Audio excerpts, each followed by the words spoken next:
पोखरा महानगरको प्रस्तुति कार्यक्रम हाम्रो पोखरा राम्रो पोखरा। अब हरेक दिन कोरोना विशेष। नमस्कार, पोखरा महानगरको प्रस्तुति कार्यक्रम हाम्रो पोखरा राम्रो पोखरामा स्वागत छ। म गोविन्द सुवेदी। आदरणीय दर्शकवृन्द, विश्वभर अहिले कोरोना भाइरसको सङ्क्रमण छ र यो सङ्क्रमणबाट जोगिनका लागि लकडाउन लगायतका विभिन्न विधिहरू अपनाइएका छन्। हामीले पनि लकडाउनको लामो अभ्यास गरिसकेका छौँ। दर्शकवृन्द, यो लकडाउनको समयमा हाम्रो दिनचर्यालाई सहज ढङ्गले कसरी अगाडि बढाउन सकिन्छ भन्ने सन्दर्भमा पनि हामीले यो कार्यक्रममा केही प्रस्तुतिहरू राख्ने गरेका छौँ। विशेष गरी पोखरा महानगरपालिकाले लकडाउनलाई अझ व्यवस्थित गर्नका लागि विभिन्न विधिहरू अपनाइरहेको छ।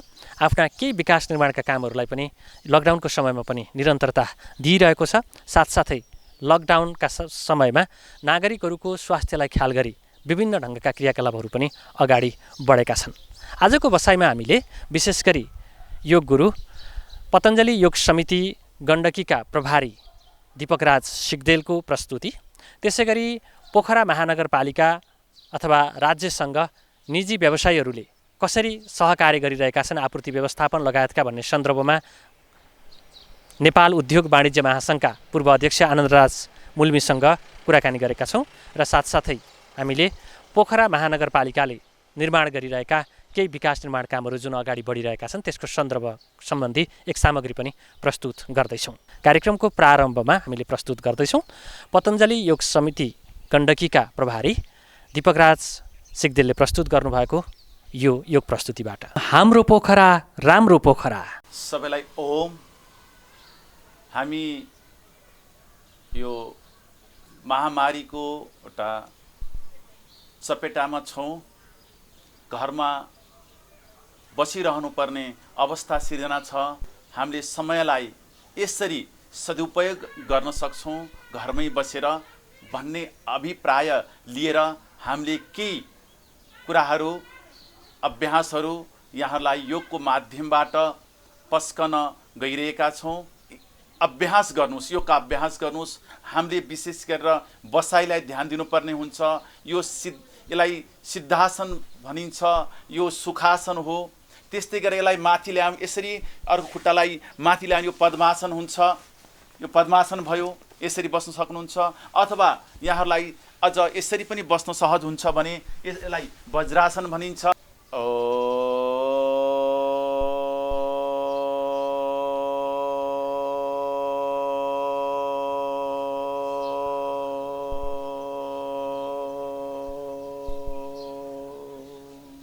मोटोपनलाई सहज हुने केही अभ्यासहरू यहाँ गर्न गइरहेका छौँ। यसका 20वटा स्टेपहरू छन्। तीमध्ये केही स्टेपहरू यहाँलाई म देखाउँछु। शरीरलाई हल्का खुकुलो बनाउनुहोस्। हातका यसरी औँला हात जोड्नुहोस्, टाउको माथि राख्नुहोस् र तन्काइदिनुहोस्।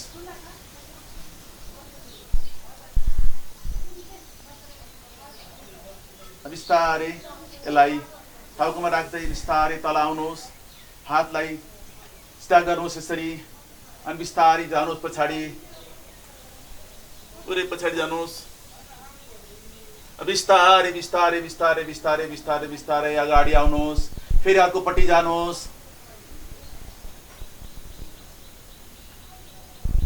बिस्तारै बिस्तारै बिस्तारै बिस्तारै बिस्तारै बिस्तारै अगाडि आउनुहोस्। हातलाई बिस्तारै तल राख्नुहोस्। यसरी बस्दा स्थित कोणासन हुन्छ हो। अनि बिस्तारै अर्कोपट्टि जानुहोस्। बिस्तारै बिस्तारै बिस्तारै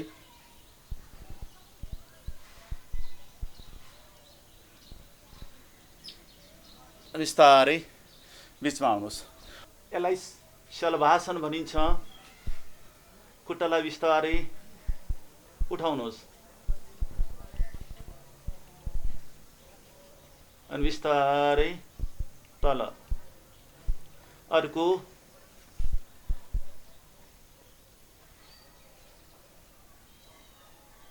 बिस्तारै तल। यसलाई छिटो छिटो गर्नुहोस्। अनि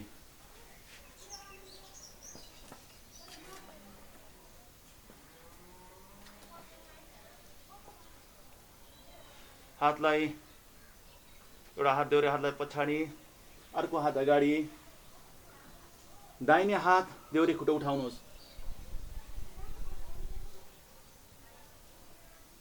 बिस्तारै तल। अर्को परिवर्तन गरौँ।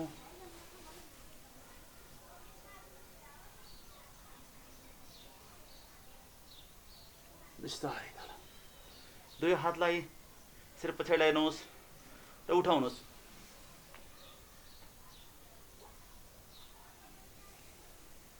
यसलाई तीव्र पनि गर्न सक्नुहुन्छ।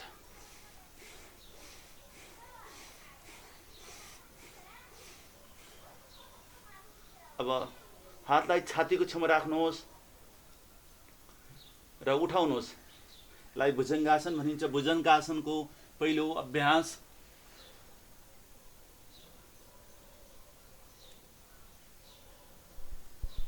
बिस्तारै तल। अब यसलाई तीव्र पनि गर्न सकिन्छ।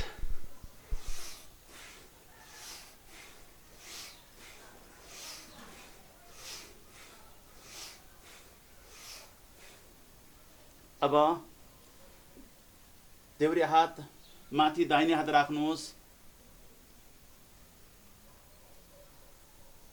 पुरा सास भरेर उठाउनुहोस् आफूलाई।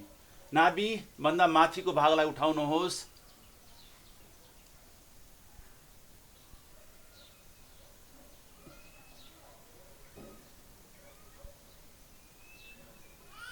बिस्तारै सास भर्दै भर्दै भर्दै जाने, उठाउने अनि बिस्तारै बिस्तारै बिस्तारै तल आउने। यदि यहाँलाई मोटोपन घटाउनु छ भने यसलाई तीव्र गर्ने।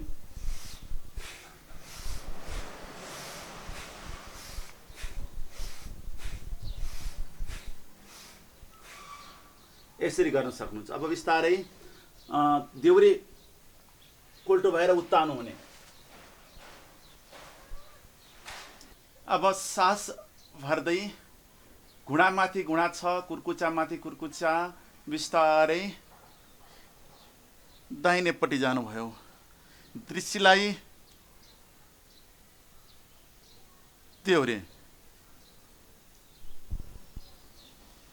बिस्तारै बिचमा, फेरि अर्कोपट्टि।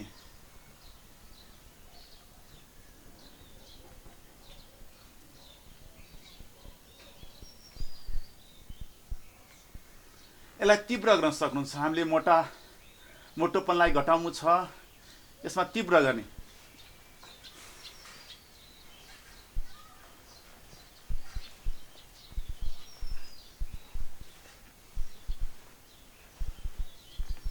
यसरी तीव्र गर्न सक्नुहुन्छ। हात सिधा गर्ने अनि यसमा अर्ध हलासन, सास भर्दै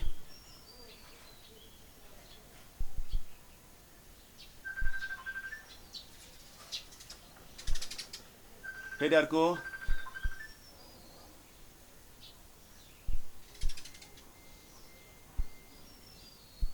बिस्तारै फेरि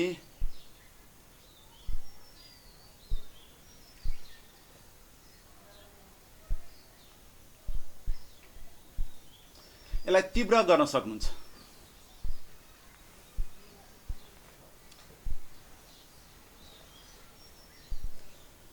अब बिस्तारै देउरे कोल्टो भएर उठ्नुहोस्। देउरे कोल्टो भएर किन उठ्ने भन्ने विषयमा हाम्रो मुटु देउरेपट्टि हुन्छ। दाहिनेपट्टिबाट उठ्यौँ भने मुटु झुन्डिन्छ, असहज हुन्छ, गाह्रो हुन्छ शरीरलाई। त्यसकारण सुत्दा पनि दाहिने कोल्टो सकेसम्म नसुत्ने, देउरे सुत्ने। अब हामी एउटा सहज आसनमा बसेर भस्त्रिका प्राणायाम गर्छौँ। लामो श्वास तान्छौँ, लामो श्वास फाल्छौँ।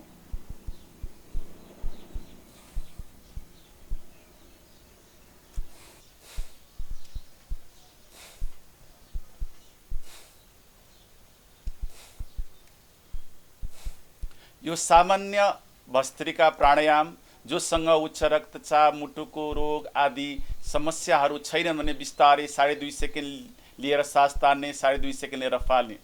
जोसँग कुनै समस्या छैन, जसलाई मोटोपन घटाउनु पनि छ, समस्याहरू पनि छैनन्, ती व्यक्तिहरूले तीव्र भस्त्रिका गर्ने।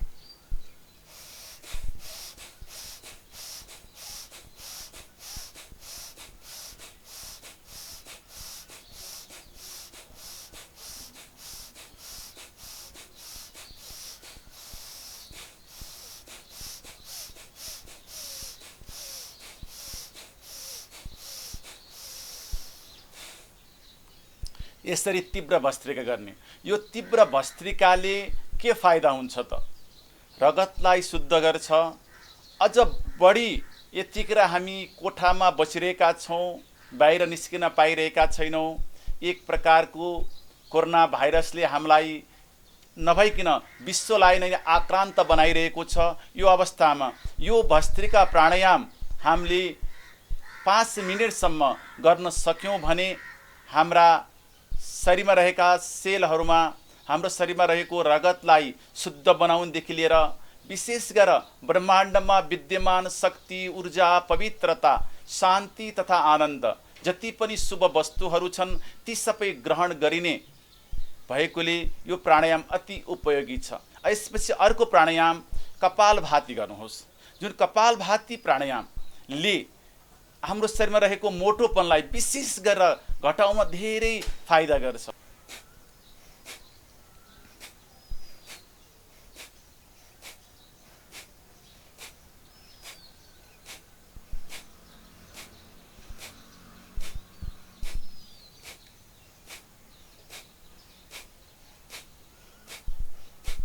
यो प्राणायाम सामान्य अवस्थामा गरिने अभ्यास। यो अभ्यास यसरी 15 मिनट स्वस्थ व्यक्तिले गर्नुपर्छ। जोसँग अन्य समस्याहरू छन् ती मान्छेले अलिकति यसलाई गति बढाउनु पर्ने हुन्छ। यहाँ मोटोपन घटाउन गइरहेका छौँ, यतिखेर तीव्र भस्त्रिका गरेपछि तीव्र कपालभाति अलिक छिटो गर्ने। फेरि यहाँलाई मुटुको रोग, दमको रोग आदि असाध्य समस्या छ भने के गर्ने? नगर्ने। बिस्तारै बिस्तारै गर्दा पनि वेट घट्छ।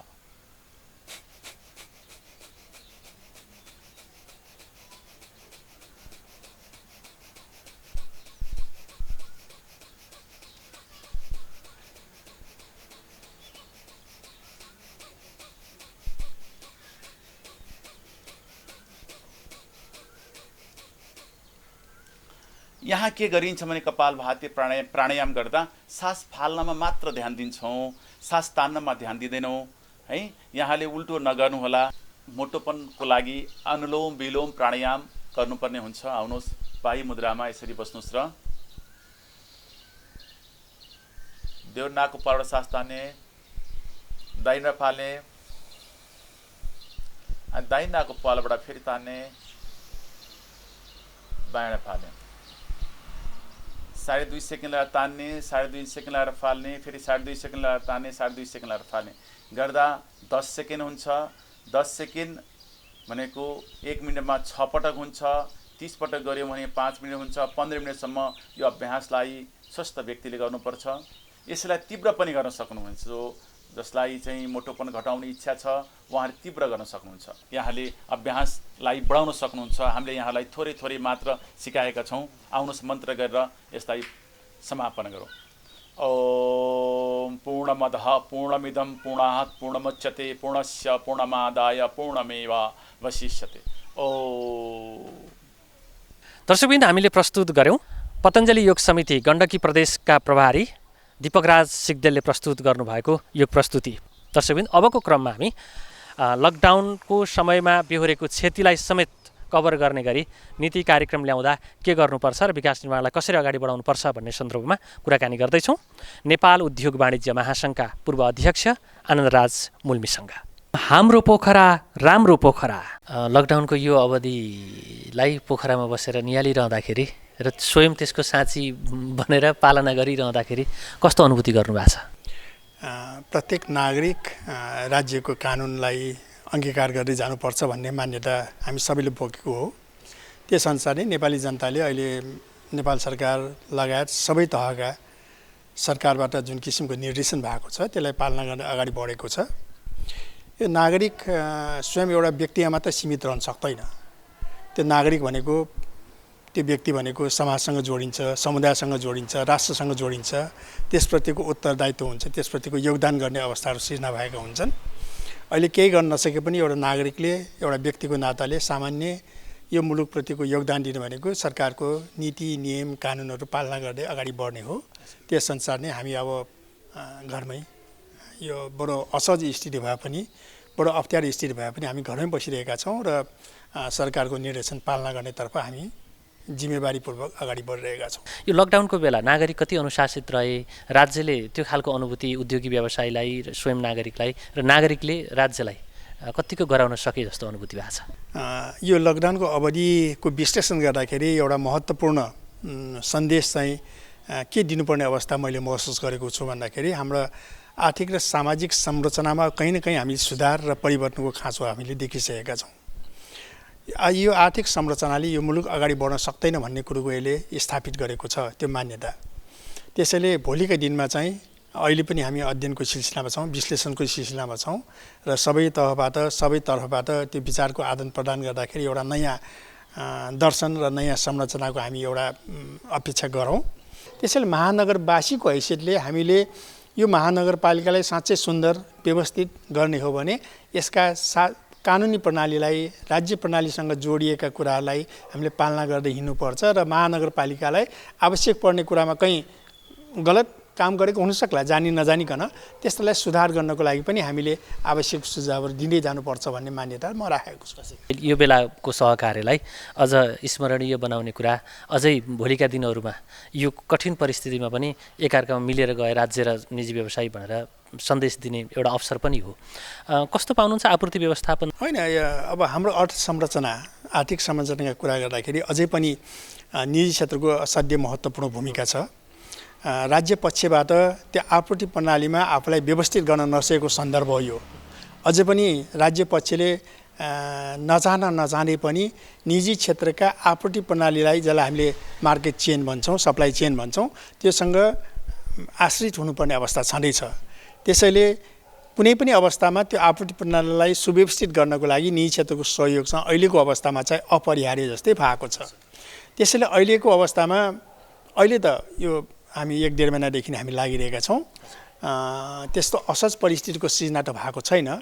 अब अन्त जिल्ला अन्त सहरमा कहीँ अव्यवस्थित भएका कुराहरू, नाजायज फाइदा लिने कुराहरू पनि हामीले सुनेका छौँ। तर यो क्षेत्रमा चाहिँ मैले बारम्बार भनिआएको छु कि यहाँका निजी क्षेत्रहरू आर्थिक अनुशासनतर्फ उन्मुख छन्। उनीहरू आफूलाई त्यो दिशातर्फ उन्मुख गर्नको लागि प्रयत्नशील छन् र त्यो काम आजसम्म भएको छ।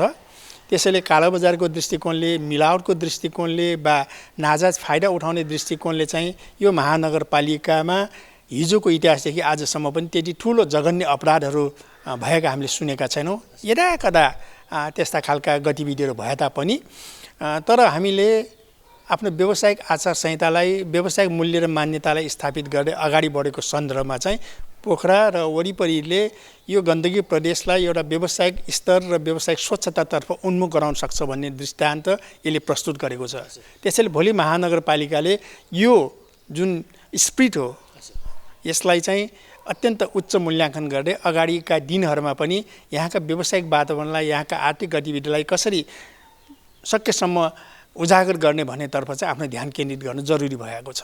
लकडाउनलाई व्यवस्थित गर्दै थाँतिरहेका विकास निर्माणका कामहरूलाई अब झट्ट सञ्चालन गर्न पनि फेरि मजदुरको समस्या पर्न सक्छ होइन?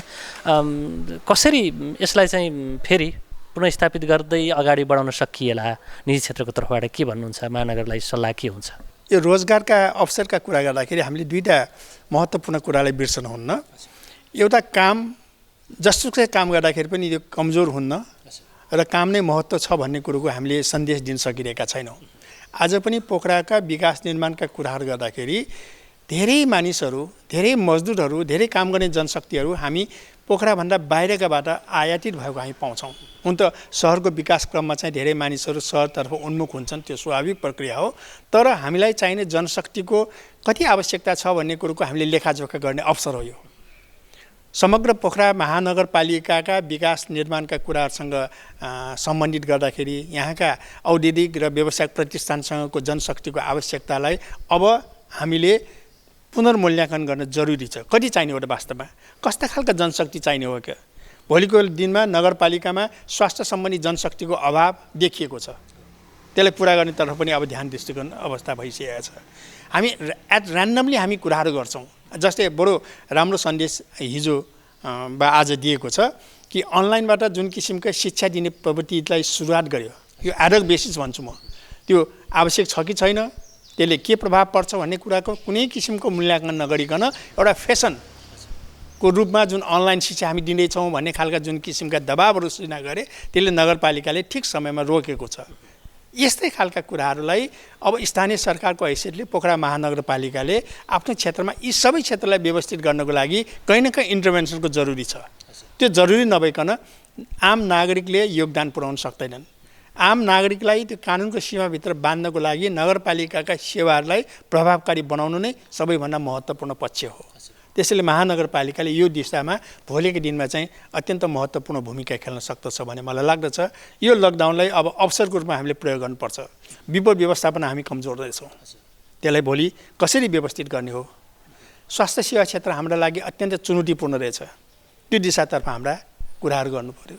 हामी रोजगारका अवस्थाको कुरा गर्दाखेरि हाम्रो विकास निर्माणमा हामीसँग जनशक्ति छैन। ती जनशक्तिलाई परिपूर्ति गर्नको लागि के व्यवस्थित गर्ने हो त भन्नेतर्फ हाम्रा सोचहरू हुन सक्नु पर्यो। हाम्रा स्रोत साधनहरू अब कमजोर भएका छन्। ती स्रोत साधनहरू जुटाउनको लागि महानगरपालिकाले के कार्यक्रमहरू अगाडि ल्याउन सकिन्छ भन्ने कुरोको अब अत्यन्त चिन्तन गर्न जरुरी छ। एकातर्फ आर्थिक स्थिति कमजोर हुँदै जान्छ, आर्थिक गतिविधिहरू कम हुँदै जाने, अर्को महानगरपालिकाका स्रोत साधन पनि कम भयो भने त आखिर हामी त कहीँका रहन्न। त्यसैले महानगरपालिकाले यो विषयमा अत्यन्त गम्भीर भएर सोच्न जरुरी छ। र अन्त्यमा यो लकडाउनलाई सफल पार्नका लागि र कठिन परिस्थितिमा पनि आपूर्ति व्यवस्थापनदेखि अन्य कुराहरूमा सहज बनाइरहनुभएका उद्योगी व्यवसायहरू समग्र महानगरवासीलाई यहाँले के भन्नुहुन्छ? अनि हेर्नुहोस्, अब यो आपद विपदको समयमा सबैभन्दा महत्त्वपूर्ण त हाम्रो संयमता हो। हामी सबै जनताले दुःख पाइरहेका छौँ। कुन क्षेत्र अछुतो छ र, होइन? सबै क्षेत्रबाट त्यत्तिकै खालका बडो आर्थिक रूपमा हामी सङ्कटमा छौँ, नैतिक रूपमा सङ्कटमा छौँ, सामाजिक र राजनीतिक रूपमा हामी सङ्कटमा छौँ। यो सङ्कटबाट पार पाउनको लागि हाम्रो संयमता सबैभन्दा महत्त्वपूर्ण कुरा हो। यो सँगसँगै त्यस्ता निकायहरू, जिम्मेदार निकायहरू जसले कार्यान्वयन गर्ने हो, तिनीहरूले अत्यन्त आफूलाई पारदर्शीपूर्वक सुशासनको अवस्था कायम गर्नको लागि यो उचित अवसर हो। यो उचित अवसर हो। हिजोको दिनमा हामीले केही अप्ठ्यारो स्थिति सृजना भएको छ, कहीँ हामीले कानुनलाई तोडेर पनि केही काम गरेका छौँ भने अब त्यसलाई सुधार गर्न जाने बेला हो। यो कसरी सुधार गर्ने हो त? दर्शकवृन्द, हामीले कुराकानी गऱ्यौँ नेपाल उद्योग वाणिज्य महासङ्घका पूर्व अध्यक्ष आनन्दराज मुल्मीसँग। अबको क्रममा भने हामी पोखरा महानगरपालिकाले लकडाउनको समयमा समेत केही विकास आयोजनाहरूलाई निरन्तरता दिइरहेको छ, यी विकास निर्माणको काम कसरी अगाडि बढिरहेको छ भन्ने सन्दर्भको प्रस्तुति अबको क्रममा। हाम्रो पोखरा राम्रो पोखरा। कोरोना भाइरसको सङ्क्रमणका कारण अहिले विश्व नै त्रसित छ। आर्थिक विकास र पूर्वाधारले सम्पन्न मानिएका देशहरूमा समेत अहिले सङ्कट चुलिएको छ। नेपालमा पनि कोरोना सङ्क्रमण फैलन नदिन लकडाउन जारी छ। लकडाउनकै कारण देशभर विकास निर्माणका गतिविधिहरू अहिले प्राय ठप्प नै छन्। उद्योग व्यवसाय बन्द छन्। कतिपय श्रमिकहरू अहिले काम नभएकै कारण जोखिम मोडेर भए पनि गाउँ फर्किसकेका छन्। यस्तो अवस्थामा पनि पोखरा महानगरका केही निर्माण आयोजनाहरूमा भने सामाजिक दूरी कायम गर्दै काम भइरहेको छ। मोटरेबल पुल निर्माण, केही सडक आयोजना निर्माणको काम चलिरहेको छ। फेवाताल जोगाउन निर्माण भइरहेका सिल्ट्रेसन ड्याम र पोखरीको निर्माण कार्य यसबीचमा पनि निरन्तर चलेको छ। सिल्ट्रेसन ड्याम निर्माणको काम 85% पुरा भइसकेको पोखरा महानगरपालिकाले जानकारी दिएको छ।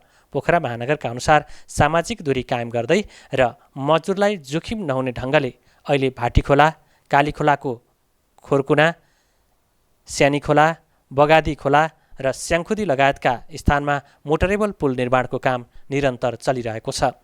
त्यसै गरी खच्चे पहरो, खोलाबेसी, सौर्यक सडक लगायतका केही सडकहरूमा पनि निर्माणको काम निरन्तर अगाडि बढेको छ। वर्षातको समय नजिकै आइरहेको र निर्माणलाई अगाडि नबढाए वर्षे भेलसँगै केही बनिसकेका संरचना समेत नष्ट हुने हुँदा जनताले तिरेको कर पानीमा बग्न नदिन लकडाउनकै बीचमा पनि केही आयोजनाको काम अगाडि बढाइएको पोखरा महानगरका मेयर मानबहादुर जीसीले जानकारी दिनुभयो। पोखरा महानगरपालिकामा यो चालु आर्थिक वर्षमा सञ्चालन भएका योजनाहरूमध्येमा हामीले 2-3वटा तह निर्माण गरेका छौँ। एउटा पहिलो कुरो चाहिँ सम्पन्न भएकाहरूको चाहिँ के अरे फरफारक गर्नुपर्ने छ र अर्को चालुमा रहेका योजनाहरूको स्थिति के छ र त्यसको आधारमा अगाडि लिएर जाने भनेर जुन प्राविधिकहरूले अहिले मूल्याङ्कन पनि गरिराख्नु भएको छ। विशेष गरेर भवन भयो, पुल भयो र बाटो पनि पिचर्न तयार भएका भए, खानेपानी भयो, यसलाई चाहिँ अलिकति प्राथमिकतामा राखेर जानुपर्छ भनेर हामीले विश्लेषण गरिरहेका छौँ। ती कामहरूलाई चाहिँ अगाडि बढाउने भन्ने खालको निर्णय छ र हाम्रो 21 गते प्राविधिकहरूले हाम्रा समग्र सञ्चालन भएका योजनाहरूको रिपोर्ट लिएर आउनुहुन्छ। त्यो रिपोर्ट लिएर आइसके पछाडि अनि हामीले चाहिँ अब अहिले बितिजाने अहिले काम अगाडि बढेको तर काम अगाडि बढ्दाखेरि अहिले छोड्दाखेरि भोलि नोक्सान हुने र त्यसलाई अहिले सम्पन्न गर्नुपर्छ भनेर महानगरपालिका अगाडि बढेको छ।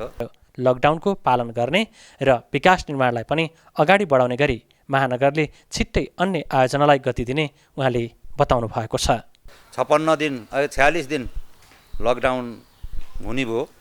अब यो 25 गते पहाडी हल्का खुकुलो भयो भने पनि अब यो 46 दिनसम्म हाम्रो लगभग 50-60 करोडको चाहिँ हाम्रो आन्तरिक राजस्वको चाहिँ समस्या क्षति भएर गइसकेको छ अहिले।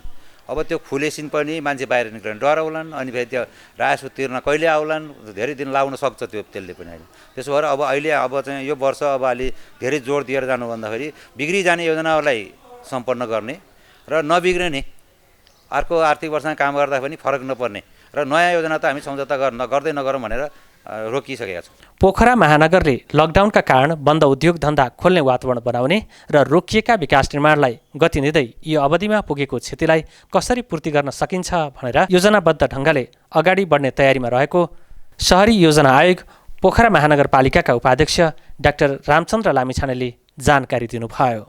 महानगरपालिकामा सञ्चालन भइरहेका आयोजनाहरू चाहिँ यो लकडाउनको कारणले एकाएक बन्द हुने परिस्थिति आयो।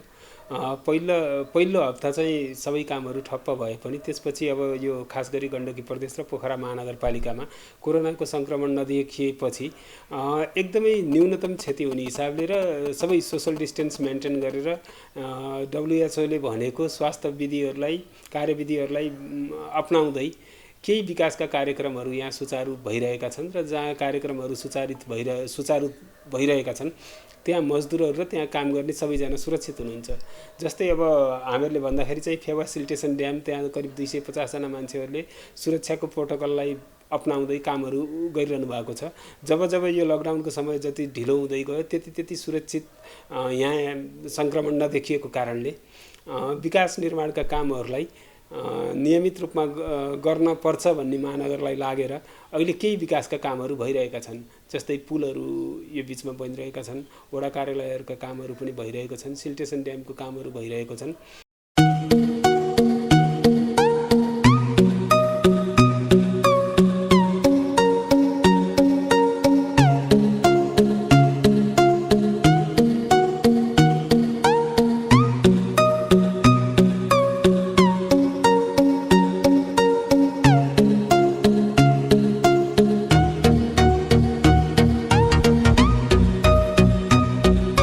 दर्शकवृन्द, आजको बसाइमा हामीले सन्दर्भहरू प्रस्तुत गऱ्यौँ। योग गुरु पतञ्जलि योग समिति गण्डकी प्रभारी दीपकराज सिग्देलको योग प्रस्तुति तपाईँले हेरिसक्नु भएको छ।